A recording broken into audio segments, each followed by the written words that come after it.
We were at the point where Alan Hildebrand was about to link the KT. About it, so somebody else jumped on it, found the glass, and he analyzed it. And this was, do you remember the name? The Sigurdsson. Sigurdsson, yeah.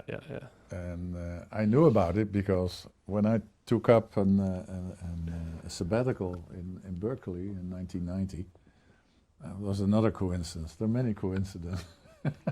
I sat in the airplane from Heathrow to Los Angeles, or to San Francisco to pick up my Berkeley, and I met the geological editor of the magazine Nature. Pure coincidence. It's a nice person to sit next to in a Sit plane. next to us. We had lots of talks. She gave me a manuscript. Can you review this? Because I did not recognize her. She recognized me from earlier. So we started chatting and said, "Oh, interesting."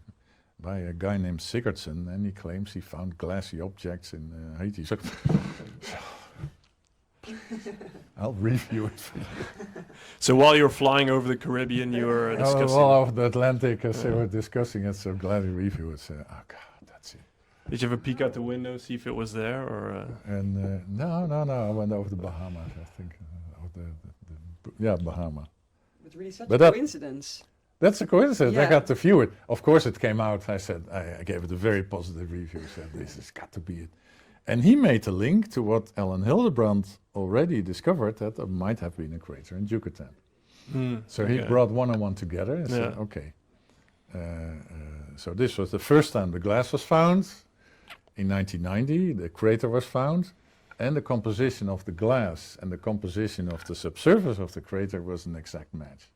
Okay, yeah. And within details, I mean, everything from samarium, neodymium isotopes to the composition of the andesitic composition, etc., etc.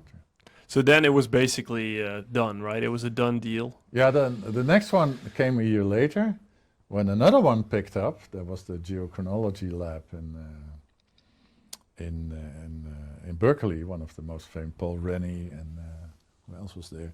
They measured the age by argon-argon methods.